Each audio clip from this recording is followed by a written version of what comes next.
vivo com o programa da tarde. E agora é um momento muito especial, né, Carla? Estamos recebendo aqui no estúdio a pediatra Lívia. Tudo bom, doutora? Muito boa tarde, seja muito bem-vinda. Para falar de um assunto que é muito pertinente, que deve ser falado hoje em dia com muito mais frequência, principalmente entre as famílias, entre os grupos, na televisão, que é sobre TDAH, sobre autismo, as crianças neuroatípicas. E a senhora já tem esse trabalho também junto com as mães, né, com a doutora, e esse é o nosso tema de hoje, né, isso, Carla? No quadro Canal Saúde.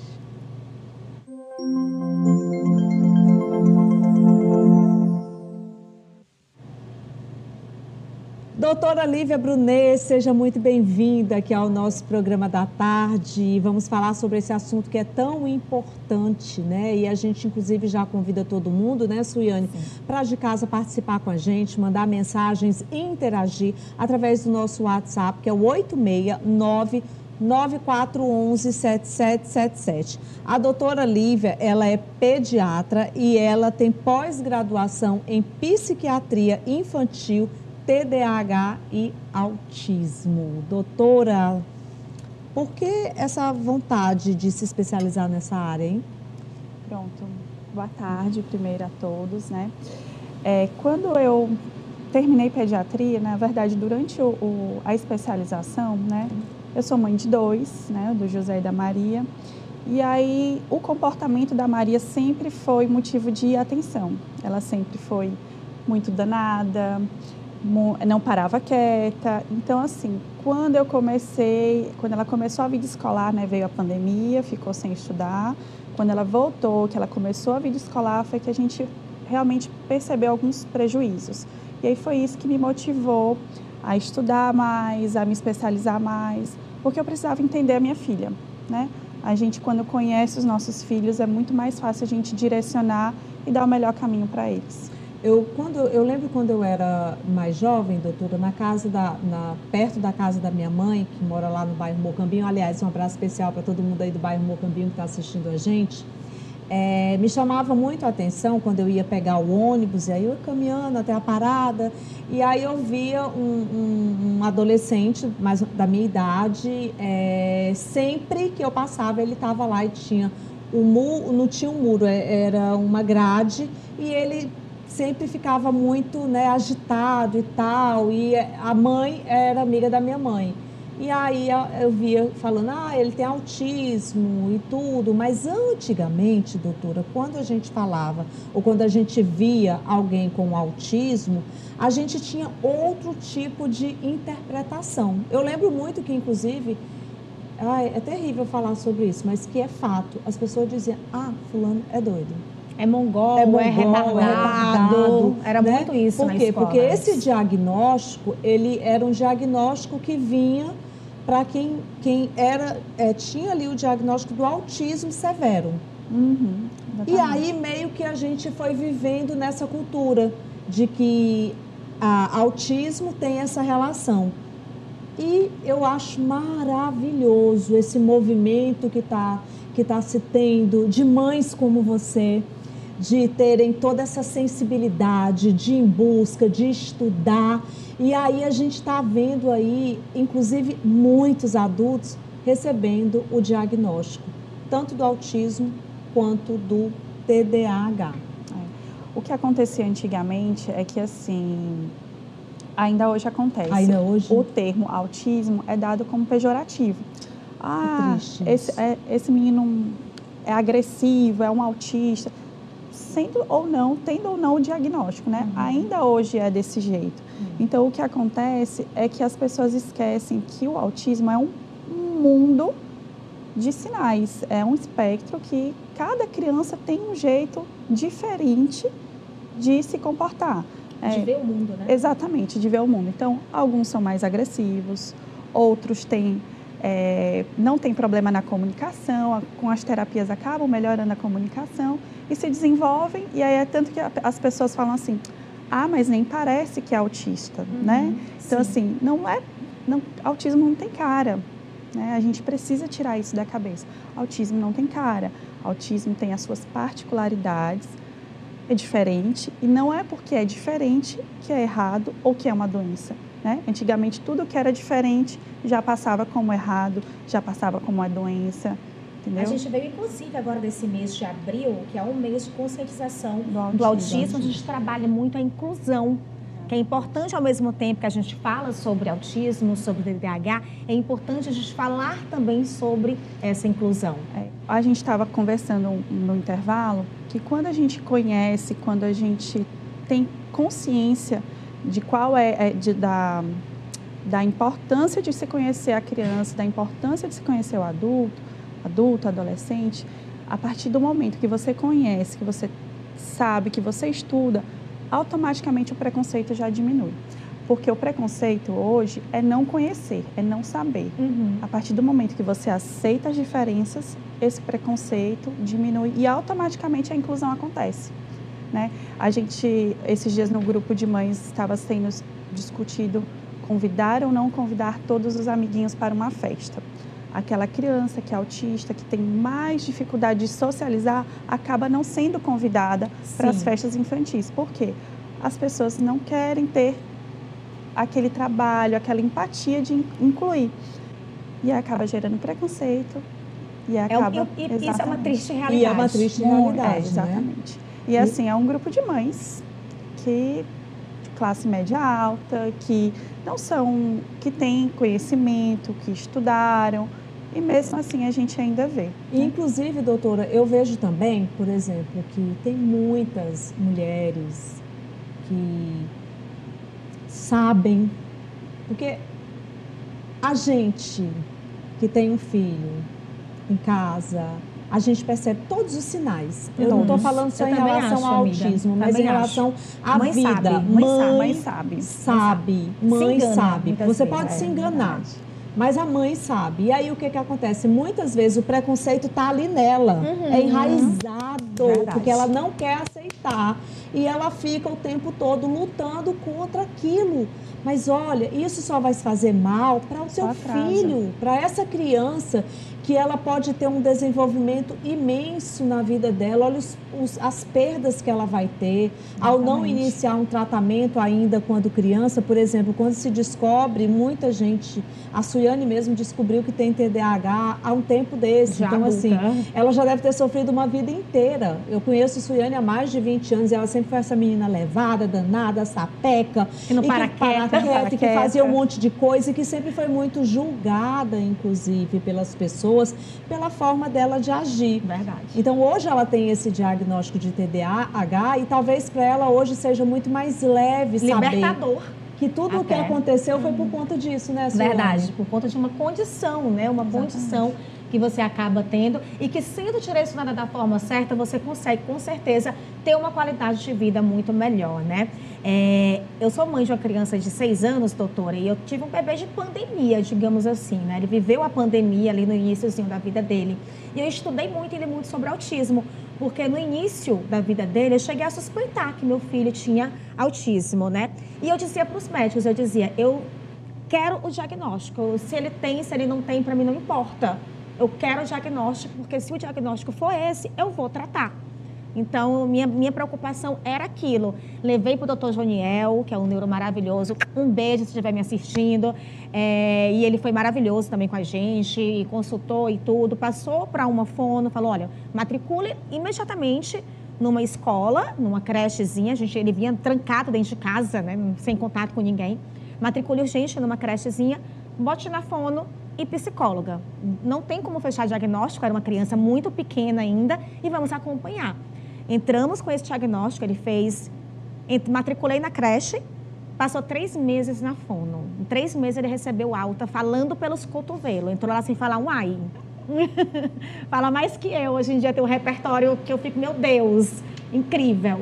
E na terapia com a psicóloga, eu mantenho até hoje, porque mesmo com a alta da psicóloga, tem outras questões que ela acaba me ajudando também, né, no desenvolvimento dele. E eu acho que é importante fazer terapia, viu? Quem puder, na verdade, desde o início, faça terapia. Verdade. É uma pergunta até que eu recebo muito quando eu posto que ele está na terapia. O que esse menino tem que está na terapia? Gente, que é isso? Todo mundo precisa. Não precisa ter uma coisa, precisa, né? Todo mundo precisa. Então, assim, ele teve esse atraso de fala que depois, com o acompanhamento médico, a gente descartou que seria autismo, realmente foi algo da pandemia, já quase por a pandemia, mas a gente vem seguindo. E a importância do diagnóstico precoce, né? Sim.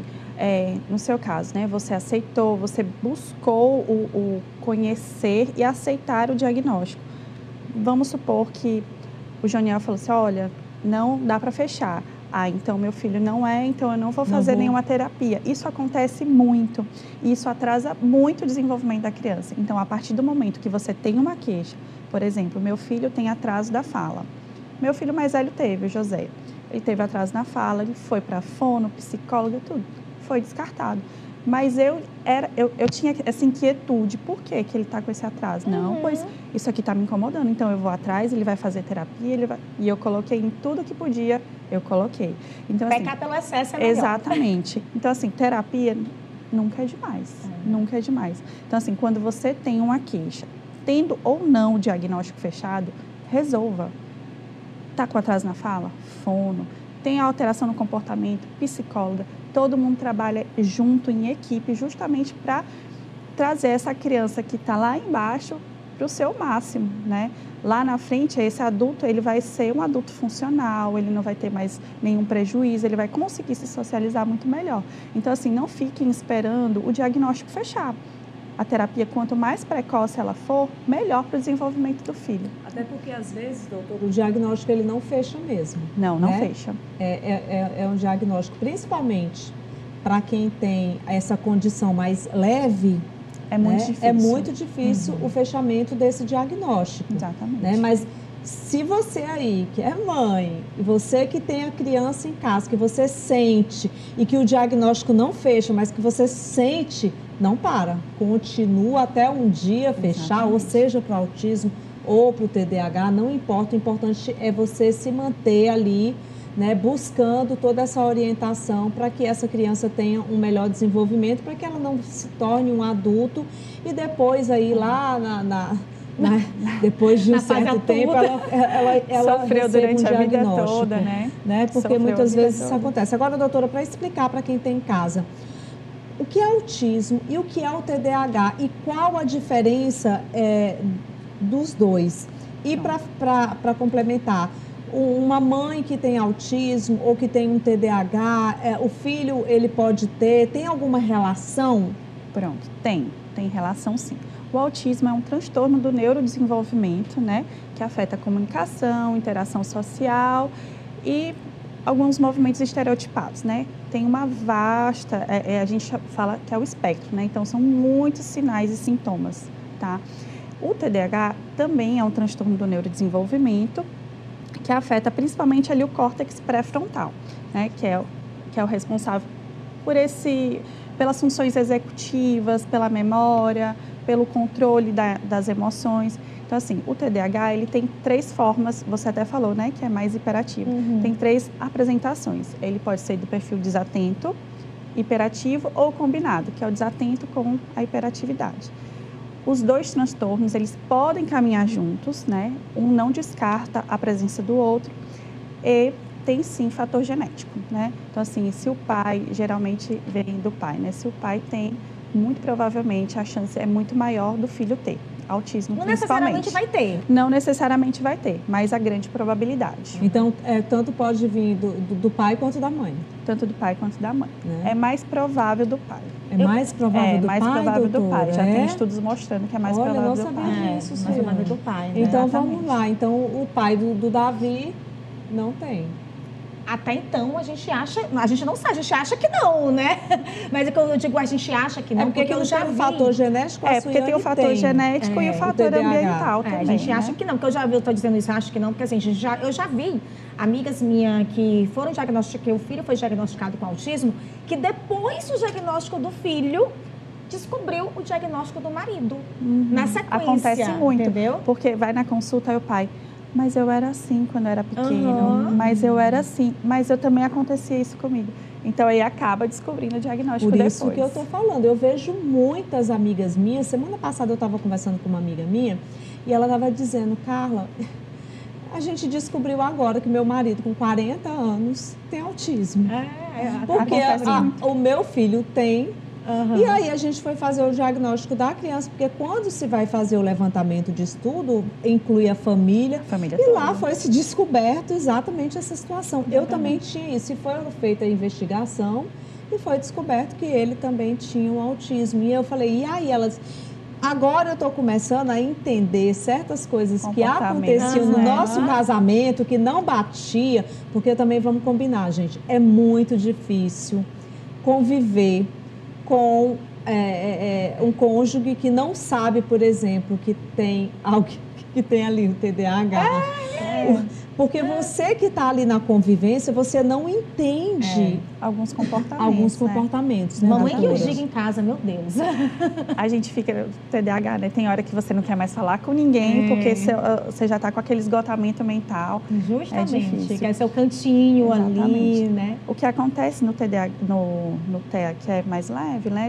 Nível 1 de suporte, a criança vai crescendo e ela vai se moldando à sociedade. Então, assim, alguns comportamentos que ela percebe que não estão adequados ali àquela sociedade, ele vai mudando. Então, por isso que às vezes até atrasa o diagnóstico, vai descobrir já na vida adulta. É mais comum em meninos o autismo? É mais comum em meninos. Também não sabia. Olha como mais comum em interessante essa entrevista aqui. Inclusive, a gente tem várias mensagens chegando aqui no nosso WhatsApp. Enquanto isso, deixa eu aproveitar aqui e dar um recadinho lá do IOA. Vamos falar do IOA? Vamos. Porque, inclusive, a gente tem que falar também de saúde bucal, que é super importante, né, doutora? Olha, cuidar da saúde bucal. E eu queria deixar esse recadinho aí para você que está nos assistindo agora. Eu sei que hoje a gente está tendo uma audiência enorme de pessoas que trabalham aí no dia a dia, que muitas vezes não conseguem estar assistindo aqui o programa porque estão trabalhando. Falar do IOA para você. O que é o IOA, Suiane? Explica para quem está em casa. Gente, o IOA é uma clínica escola que tem uma estrutura maravilhosa e que usa tecnologias de ponta mesmo para te receber. Então, eles têm lá, por ser uma clínica escola, eles trabalham com um valor mais acessível porque você paga apenas o material. Então, para você que está em casa, que precisa fazer uma restauração, um canal, cuidar mesmo da sua saúde bucal, né? Precisa de um implante, de uma limpeza, seja o que for. Pode ter certeza que você vai ser muito bem atendido com os profissionais especializados da Clínica IOA, que fica um excelente endereço na Avenida Presidente Kennedy, excelente localização no São Cristóvão, estacionamento na porta. E para você que é acadêmico, a IOA dispõe aí de cursos profissionalizantes, né, com a melhor equipe da cidade. Olha esse instituto, olha que lindo. E esse lugar tá de portas abertas para te receber. QR Code está aí no seu vídeo, telefone para contato e endereço também. Já sabe, cuidar da saúde bucal com qualidade, com o melhor custo-benefício da cidade, é na IOA. Quero te fazer um convite especial. Aqui na clínica do IOA Teresina, estamos sempre selecionando pacientes modelo para toda a parte odontológica e estética. E o melhor, com pagamentos facilitados e a preço de custo, do jeito que você gosta. Entre em contato agora e venha ser nosso paciente. Bom, doutora, chegou muita mensagem aqui para você. Eu quero, inclusive, agradecer a sua participação aqui no programa, né? Hoje, por ser feriado, a doutora teve... já trabalhei hoje. Já trabalhou hoje, doutora? Já trabalhei. Mas deu certo para a gente poder trazê-la hoje para o programa e eu realmente fico muito feliz, porque a agenda médica de vocês é muito grande, né? Ainda mais pediatra. Eita, nem fala. Ainda mais agora. Né? Então, assim, fico muito feliz dela ter aceito aqui o nosso convite. Perguntas de telespectadores para a doutora. Quais são os sinais mais comuns que uma criança pode estar se desenvolvendo de forma atípica? E quando é a hora de procurar ajuda especializada? Pronto.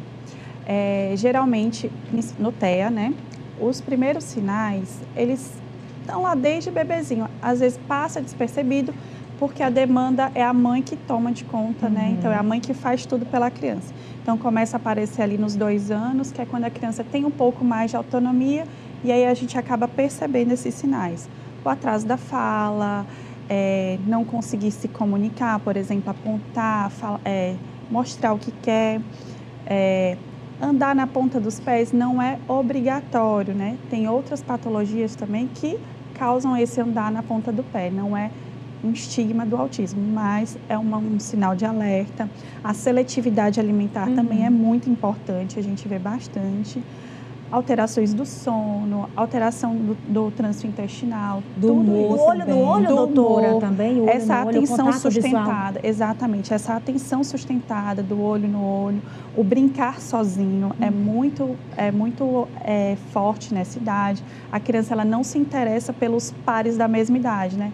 Tem lá várias crianças e ela prefere estar isolada brincando sozinha. Então, esses são sinais de alerta que a gente precisa acender as anteninhas. Doutora. Aí procura qual especialista, doutora? Que tem muita gente que tem dúvida também, Se né? vai direto no psicólogo ou por onde começar? Pronto. Geralmente nessa idade, o primeiro profissional é o pediatra, né? Porque vai naquelas consultas de rotina. Se você tem um pediatra ali desde os primeiros meses de vida, é muito mais fácil a gente identificar esses sinais do autismo, né? Porque a consulta é regular, precisa ter essa consulta regular, a gente vê muito nos ambulatórios, passa uma vez, vai passar daqui 2 anos, tem crianças de 8 anos que nunca passaram, a gente vê muito. Então, assim, o importante das consultas regulares da pediatria faz muita diferença. E se você perceber, você pode procurar um pediatra e aí, como eu falei mais cedo, antes de ter um diagnóstico fechado, já começar as terapias. O pediatra, ele já encaminha para as terapias, né? Psicóloga, fonoterapia ocupacional, tudo que a criança precisa. Então, é o primeiro, assim, a linha de frente. Só fazer um comentário aqui, que assim, doutora, é um trabalho, assim, que a gente segue levando, assim, né? O melhor amigo do meu filho, ele tem a condição, ele é autista, e a gente tem um trabalho em conjunto com a família da criança. Que lindo! Porque ele é uma criança muito sensível, sabe? Tipo, é comum de criança, mães me entenderão, né? De que de vez em quando uma criança vai e diz, você é burro, você é mentiroso, você é isso. Comum de criança. Sim. Se Davi, meu filho, chama ele assim, e ele já chora, já fica chateado, já bota um bico, se fica pra colar, sabe? Não quero ser seu amigo, não, Davi fez isso, não, aquela coisa. Então, assim, a gente tem um trabalho com a família dele também, né? De buscar entender esse lado, de trabalhar o próprio Davi para que ele entenda essas atitudes do amigo quando ele apresenta esse lado mais sensível também.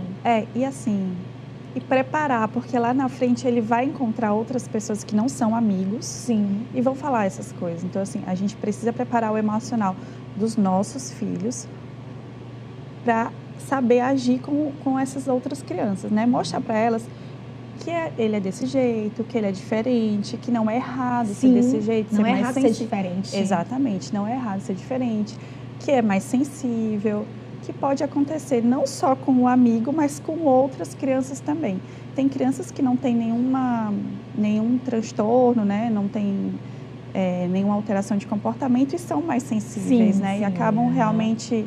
Eu acho que a gente tem que ensinar, na verdade, que não é desse jeito que se fala. Né? Inclusive, essa questão é super importante isso, né? Porque ali você está construindo um ser humano, o caráter de um ser humano, para essa distinção, sabe, entre rótulos, né, e preconceitos. Gordo, magro, então, eu acho careca. que a educação ela é tudo, né? Exatamente. Então, assim, é pai, é mãe, é família ali dentro de casa, é ouvir a escola.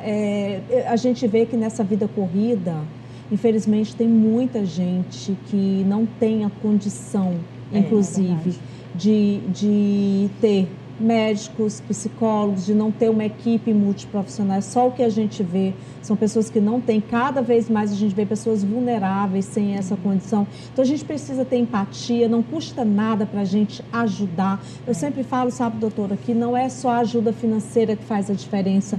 Às vezes é uma conversa, um diálogo, é só você ouvir a outra pessoa, sabe? Em tempos de rede social acontece muito comigo, por exemplo, eu tenho várias seguidoras que vão lá e conversam comigo no privado e que fala, Carla, eu estou nessa condição e tudo, e que está ali querendo apenas uma palavra, amiga. As pessoas estão muito distanciadas hoje, doutora, né? Então eu acho que é muito importante, é cada vez mais importante esse acolher, sabe? Sim. Esse ajudar, né, doutora? Esses dias eu estava num restaurante que os meninos gostam muito de ir por conta dos brinquedos, meu celular estava descarregado. E aí eu fiquei prestando atenção nas outras mesas, né?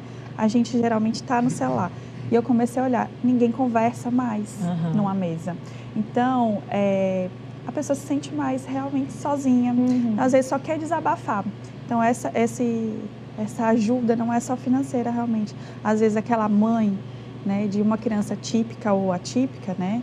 Crianças atípicas é que tem alguma diferença, né? Que foge ali do padrão. Elas querem desabafar, às vezes elas estão sozinhas, às vezes a família abandona, né? O pai abandona. Por exemplo, você procurou a terapia, mas eu tenho certeza que alguém lá atrás da sua família, isso é besteira, esse menino não tem nada. Então, assim, isso acaba com o nosso psicológico. Sim. Essa criança não tem nada. Está procurando coisa onde não tem. Procurando coisa onde não tem.